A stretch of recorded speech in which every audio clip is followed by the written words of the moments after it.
On a You Shoot, Tony Atlas said that the Bellas like to shit in people's bags and perhaps more. You have any first-hand experience? No. And how the hell would he know? Boy, you know, I don't get that stuff. Why would he? Tony specifically said, we don't have the clip here, right? He specifically said that they... I know, Mr. Atlas, he's always been, I enjoy his conversations and stuff, and he's got that laugh going on. But what the hell, man? I don't know. I must have, you know what? I must have missed a lot of time in the WWE because I missed all that. Like, I didn't see. For all I knew, we were all professionals that shook hands and maybe hugged when we saw each other. And nobody touched anybody's stuff. So maybe I think Tony specifically said that they would shit on guys while they were asleep in the hotel rooms. Wasn't something like that? So like ninjas breaking in with today's security, and doesn't anybody do the latch? Right. I mean, I guess not. I always do the latch, you know. All right, Sergey from Russia. Of all the WWE divas, who is, in your opinion, the most sexually addicted? I mean, sex-related jokes all the time, flirting and seducing. Well, they never did it with me, so no one liked me. Like, I was like, hey, it's George, you know. Hey, you're the big brother. Mm-hmm. I'm not even that. I was like a big acquaintance. You know.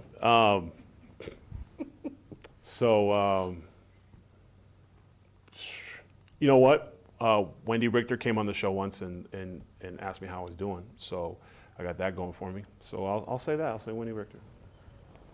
The Horsecock Express. Who has the biggest hose in the WWE these days? My money's on R-Truth. We ask the important questions here, Brodus. Is one of you guys Horsecock Express? Please stand up because he's getting all the questions. And I would have no idea. I live in a one dick fantasy, so I just focus on myself. Very good. Speaking of dicks, Jeff the Drunk. Oh boy. From the Howard Stern Show. How big is Batista's dick? I don't fucking know. Nor should you. Good luck. Good luck. With what? You're sitting in your kitchen in a sling still. Yeah, check Wikipedia, bro. I have no idea. That gets asked by somebody on every show. No answer still? I said check Wikipedia, or ask him next time you see him at lunch. Jack Reigns, in your opinion, which diva has the best ass in the WWE?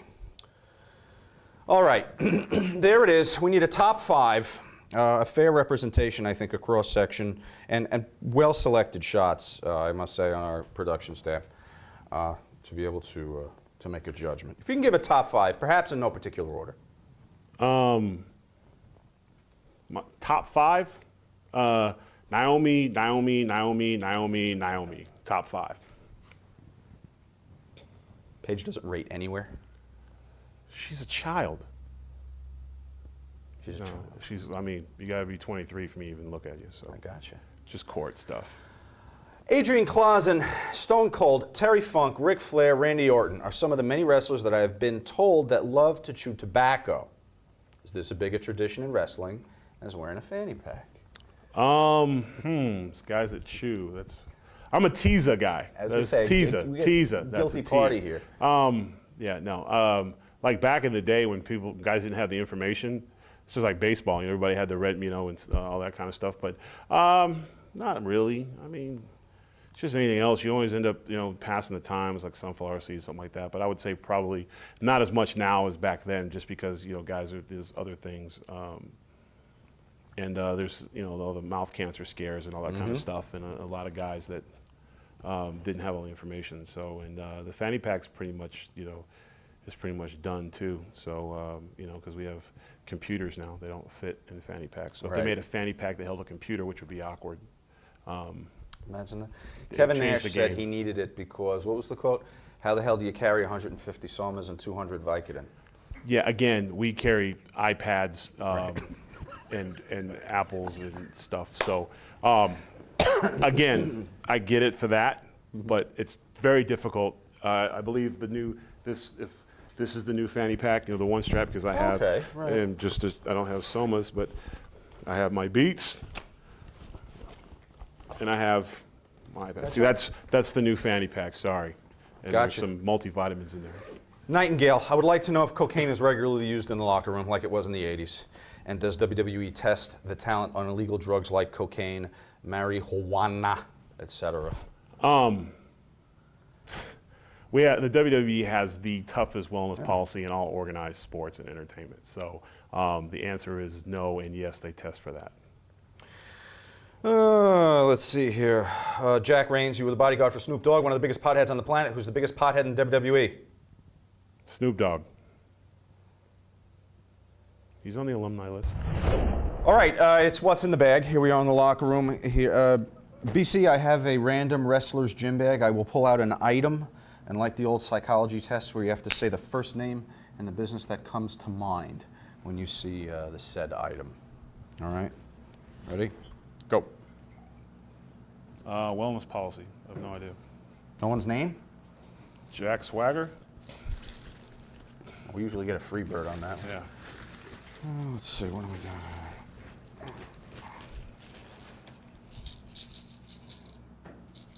Tic Tacs? Hardly. Oh, training staff.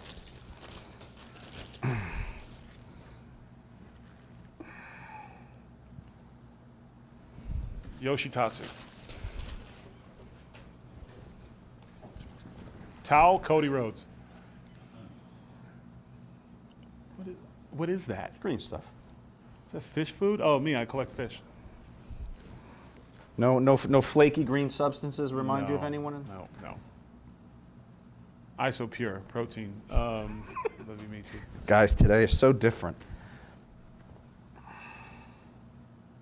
Syringe? Yes.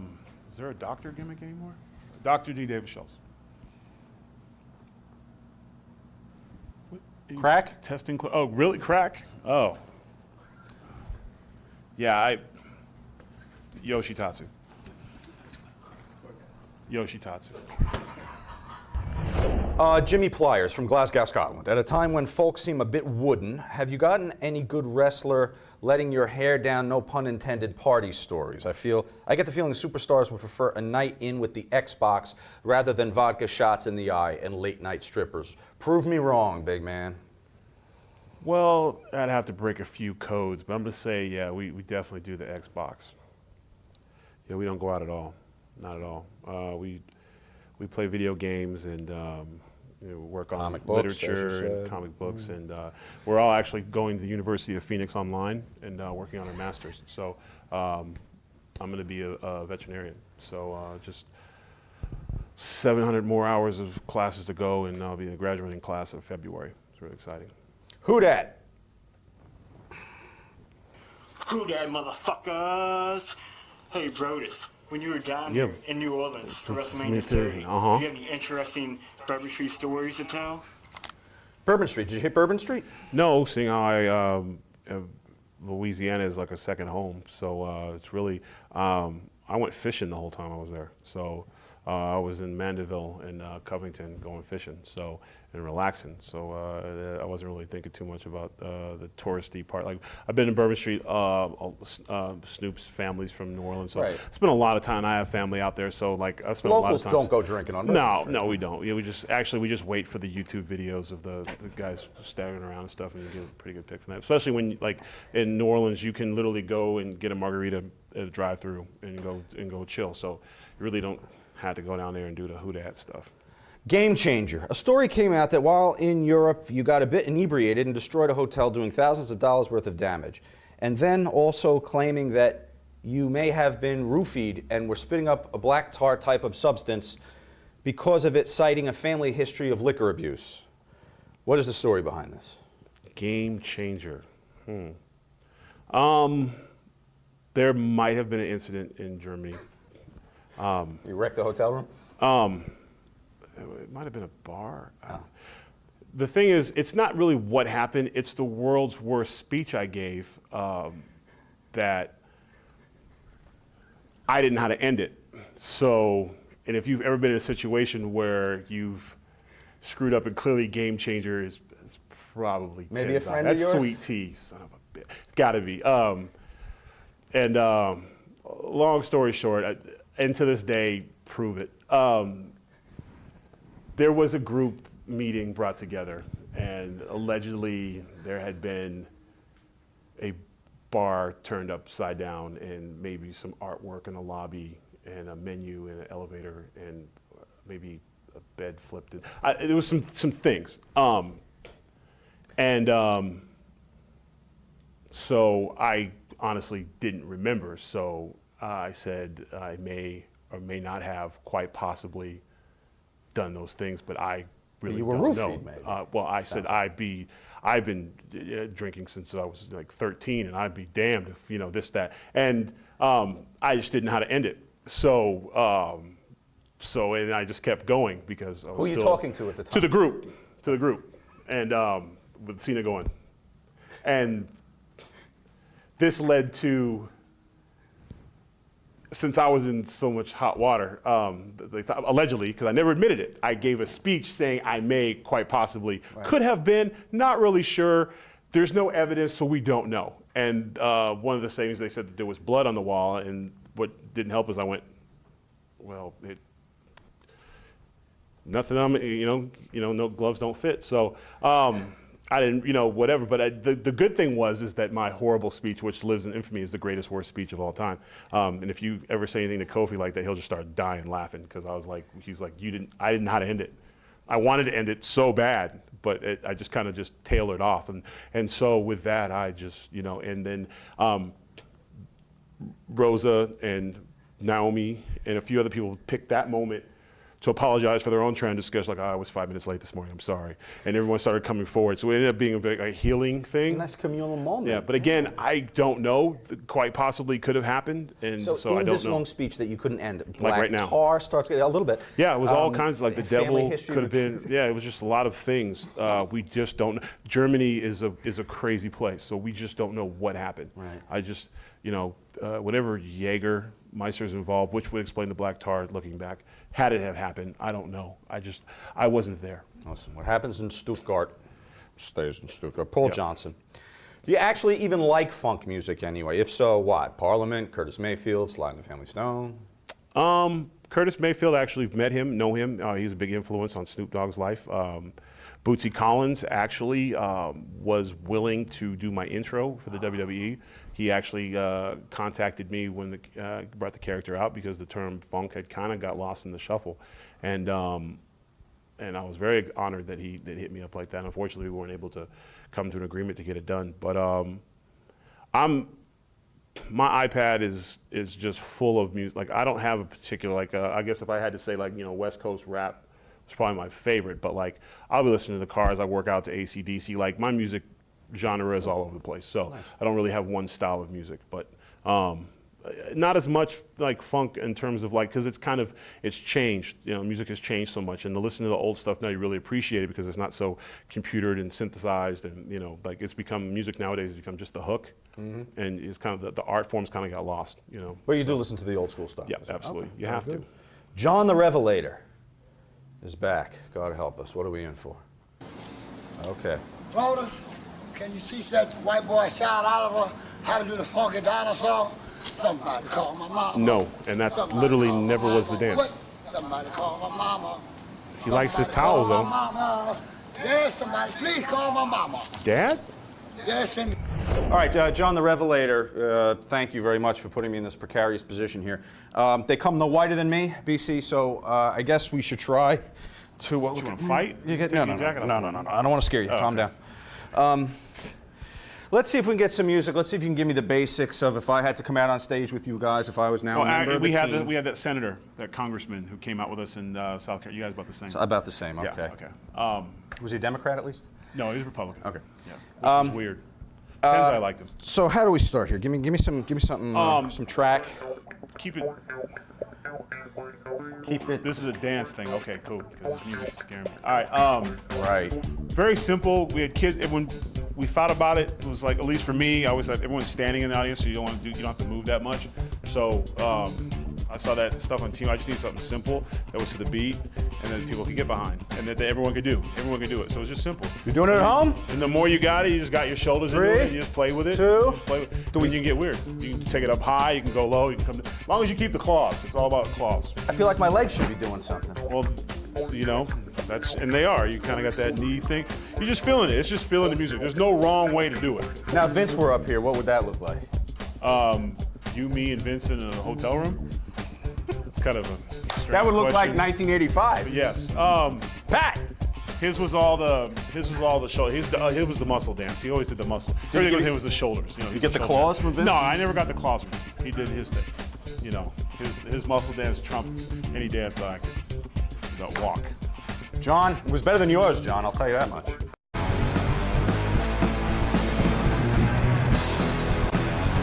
Snoop. Adrian Clausen, how'd you hook up with Snoop? I used to work at a club called Saddle Ranch, and had built a pretty big reputation as being able to shut stuff down. And one of the guys I worked with, Big Stephen Keys, had got on, and one of the managers came with him to our job and was like, "Oh, who's that guy? Is he available?" So, kind of like word of mouth, and I started out just working part time, and then moved up the ranks pretty quick. But kind of like a word of mouth thing. Grote M01 via Twitter, what's the craziest moment you had while being Snoop's bodyguard? There wasn't, like, we never allowed things to get crazy. Like, if you have a lot of crazy moments as a bodyguard, then you weren't a very good bodyguard. I usually handle things pretty quickly. Probably like the wildest moment was, I also coached his youth football team, and I was offensive line coach on it. And we had our Super Bowl, and we had DJ Quick did the halftime show for free.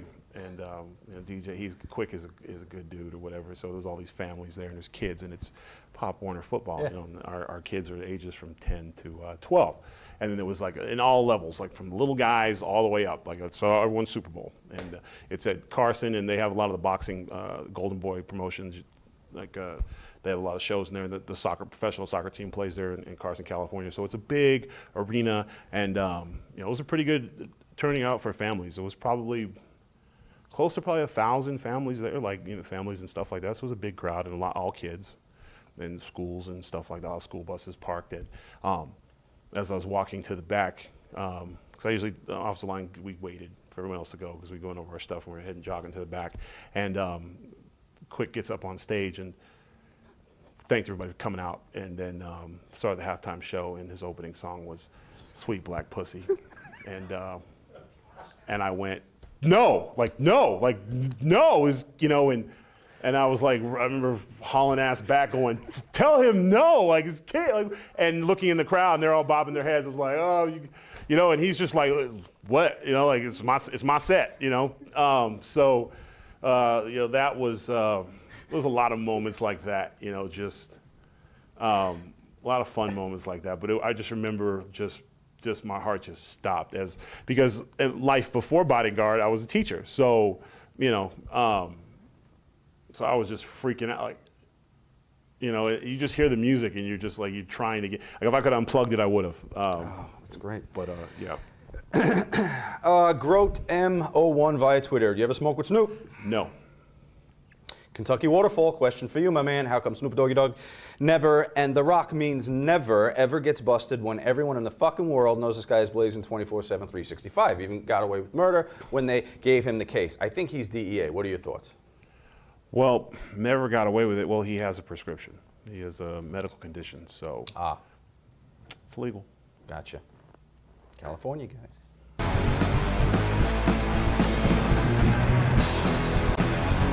Behind the scenes, Salvatore M. You were in the rap world before wrestling, and rappers do speak Carney. Snoop Lion does it all the time. Did you ever shock any of the old school agents in the back by talking to them in Carney? No, shock them like we had dialogue, like kayfabe, bruh. Like it's, oh my God, this guy can speak broken English. He's helping us tell coded things so people won't know what we're doing in the ring. I love this guy. Oh my, yeah, bring him in. Paul from the UK,